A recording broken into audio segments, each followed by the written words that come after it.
No mês de dezembro, nós escolhemos o livro que abriu a vida literária da Zélia Gattai, né, que foi o seu livro de estreia, Anarquistas, Graças a Deus.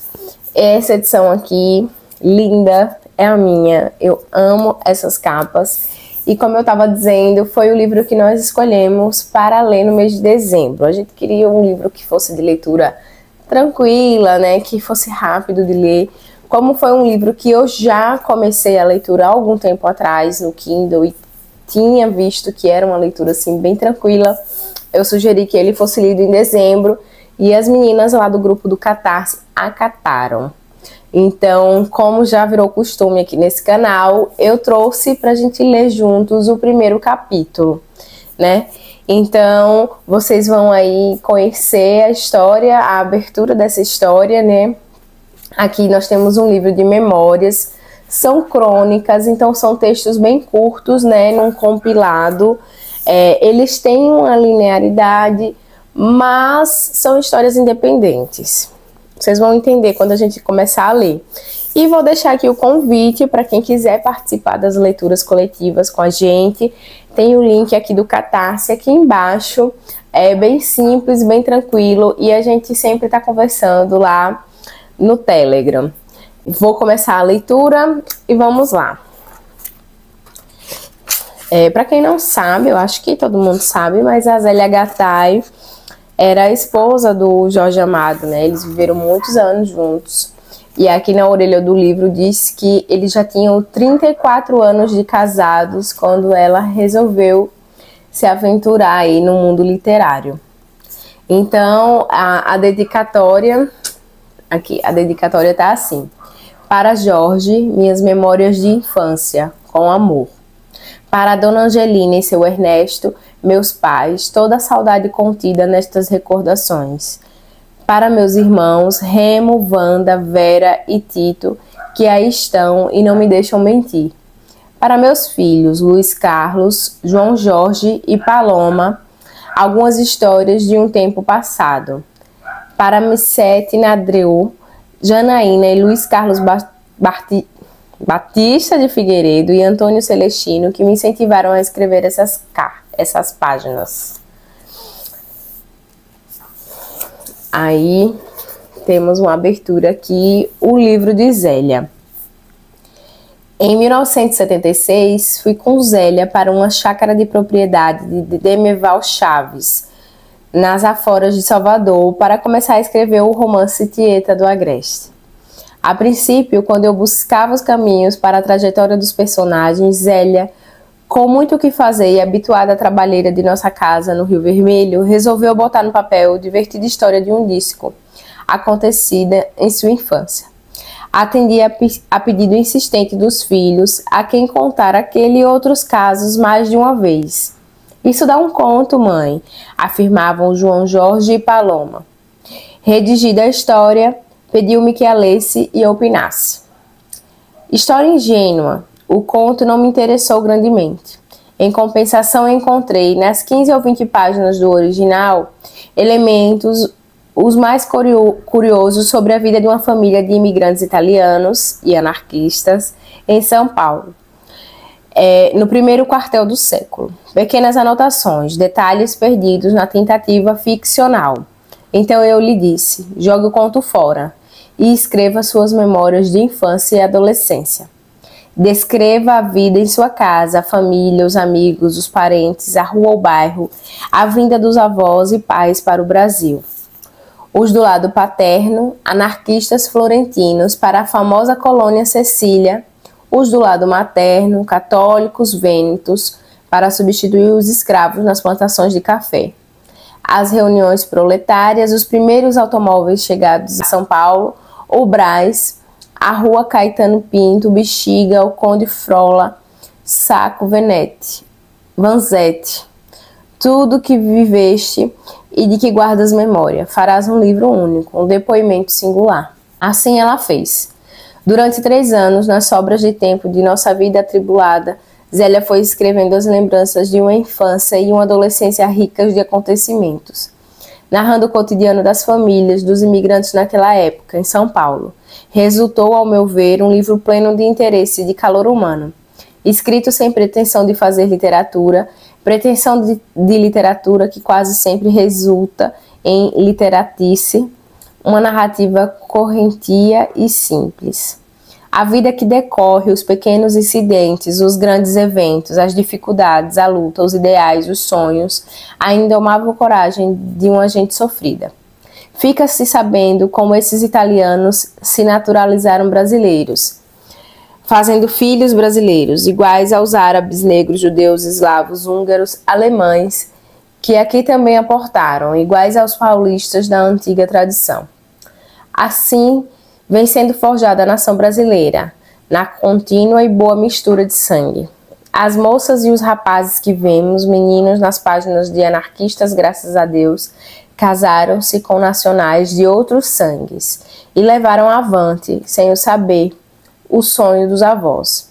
Livros como este, um depoimento, uma memória reconstruída, são raros no Brasil. São inúmeros nas línguas inglesas e francesa. Livros importantes para a compreensão do crescimento do país e da sua originalidade cultural. Zélia, contando o dia a dia, risonha e eterna, recria o tempo e uma realidade, mostra a evolução social e árdua da luta de um grupo humano de extraordinária vitalidade, de imbatível firmeza, povo indomável. A vida explode e se afirma em cada página de anarquistas, graças a Deus.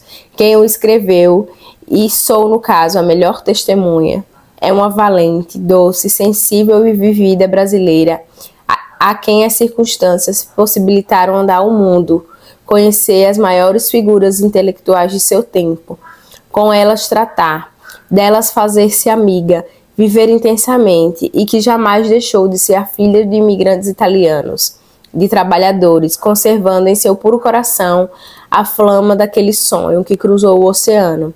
A fibra das mulheres, Dona Angelina, suas vizinhas e amigas, e dos homens, Ernesto Gattai e seus companheiros, que plantaram em terras do Brasil uma semente de esperança. Resta-me acrescentar que me sinto feliz por ter lido os originais deste livro. Ele me deu infância e adolescência, a família e os amigos, as lágrimas e o riso, a têmpora daquela menina que é minha mulher há 35 anos e que ainda conserva na bela face e no coração ardente a força do sonho imortal de sua gente, bandeiras de vida e liberdade. Jorge Amado. Ai, meu Deus, eu me emocionei. Gente, eu amo a escrita de Jorge Amado. Eu li pouca coisa, mas eu sou muito fã. E agora eu vou ler Zélia. Vamos começar a primeira crônica. Gente, é bem curtinha, só tem 2 páginas. Então eu acho que eu vou ler a primeira e a segunda. Vamos ver, né? Acho que a primeira e a segunda. E aí a gente encerra o vídeo. A primeira diz assim: Alameda Santos, número 8. Num casarão antigo, situado na Alameda Santos, número 8, nasci, cresci e passei parte da minha adolescência. Ernesto Gattai, meu pai, alugara a casa por volta de 1910, casa espaçosa, porém desprovida de conforto. Teve muita sorte de encontrá-la, era exatamente o que procurava, residência ampla para a família em crescimento e o mais importante, o fundamental, o que sobretudo lhe convinha, era o enorme barracão ao lado. Uma velha cocheira ligada à casa, com entrada para 2 ruas, Alameda Santos e a Rua da Consolação. Ali instalaria sua primeira oficina mecânica. Impossível melhor localização. Para quem vem do centro da cidade, a Alameda Santos é a primeira rua paralela à Avenida Paulista, onde residiam na época os ricaços, os graúdos, na maioria novos ricos. Da Praça Olavo Bilac até o Largo do Paraíso era aquele desparrame de ostentação. Palacetes rodeados de parques e jardins, construídos em geral de acordo com a nacionalidade do proprietário. Os de estilo mourisco, em sua maioria, pertenciam aos árabes, claro. Os de varandas de altas colunas que imitavam os palácios romanos antigos denunciavam, logicamente, moradores italianos. Não era, pois, difícil, pela fachada da casa, identificar a nacionalidade do dono. O proprietário do imóvel que meu pai alugou era um velho italiano do sul da Itália, Rocco Andretta, conhecido por seu rock e ainda, para os mais íntimos, por Tio Rock.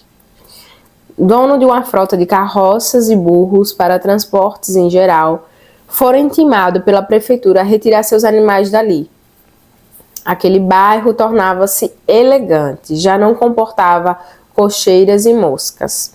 O velho Rocco fizera imposições ao candidato, reforma e limpeza do barracão, pinturas e consertos da casa por conta do inquilino.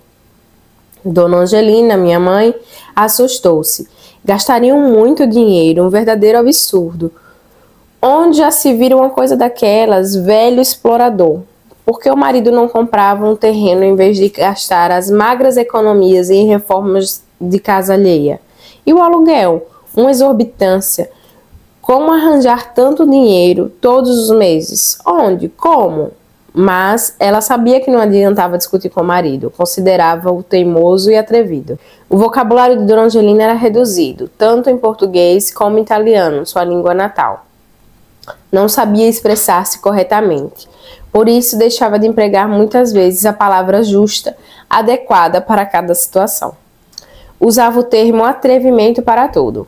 Coragem, audácia, heroísmo, destemor, obstinação, irresponsabilidade e atrevimento mesmo.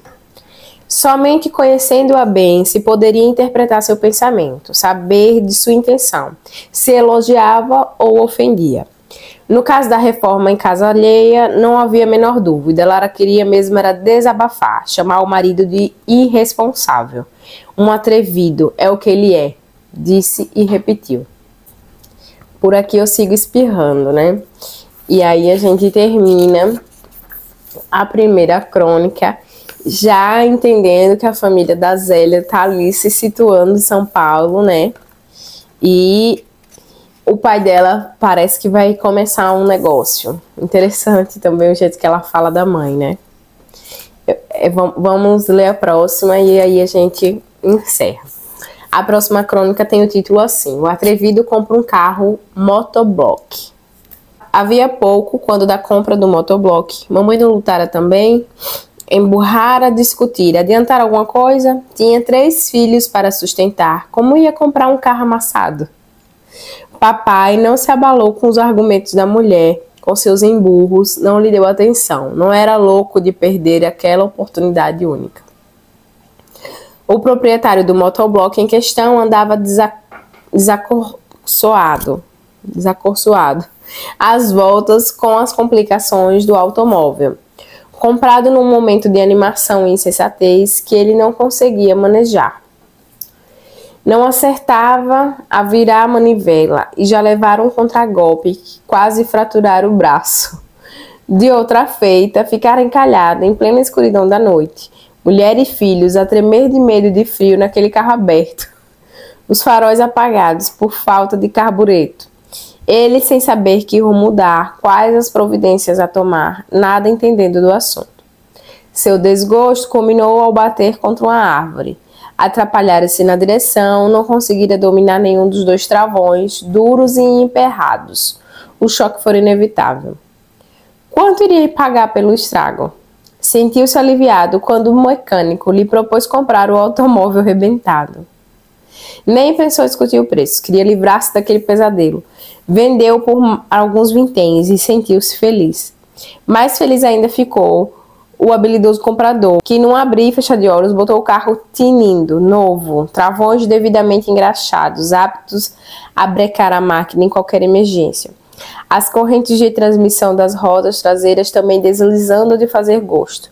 A paixão de seu Ernesto por automóveis começou quando seu pai, de sociedade com alguns amigos, importou da França um Dédion Bouton, o primeiro carro dessa marca a rodar nas ruas de São Paulo. O automóvel de 3 rodas, motor debaixo do assento. A regulagem da máquina era feita nas ladeiras. Se subisse com 3 pessoas, estava em ordem. Meu Deus. Outros automóveis foram aparecendo, papai sempre a par das novas marcas e dos novos tipos, procurando compreender e dissecar os estranhos motores à explosão, penetrar em seus mistérios. Ai, ai. Aí vai passar aqui, o próximo é a origem dos temores de Dona Angelina, e aí o outro é motorista diplomado, já tô curiosa. Então, gente, como eu já tinha falado para vocês, né, são crônicas, são textos bem curtinhos, e aí a gente, com o passar da leitura, a gente vai conhecendo aí a família da Zélia, né, os personagens e as particularidades dessa família. E também a gente vai conhecendo um pouco desse avanço, né, desse crescimento, desse nascimento de Brasil, né, como vai se formando, como as coisas vão acontecendo. Por exemplo, aqui a gente já viu, né, os carros, ela mencionando que o pai mecânico gostava de conhecer esses carros, então ele gostava de consertar os carros, né, e aprendia sobre eles na curiosidade, na tentativa e erro, né, bem interessante. Então, acho que vamos ter muitas preciosidades durante a leitura. Já tô louca para mergulhar de vez nessa leitura aqui, acho que vai ser sensacional.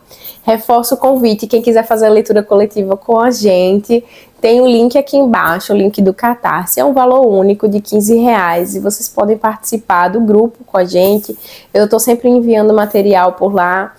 Todo início de leitura eu mando alguns brindes digitais, né, que aí fica a cargo de vocês imprimir ou não, mas também temos folhetins, né, com curiosidades históricas que a gente vai encontrando durante a leitura, quando o livro permite isso, né, nossas últimas leituras foram romances históricos, esse aqui também vai permitir, com certeza.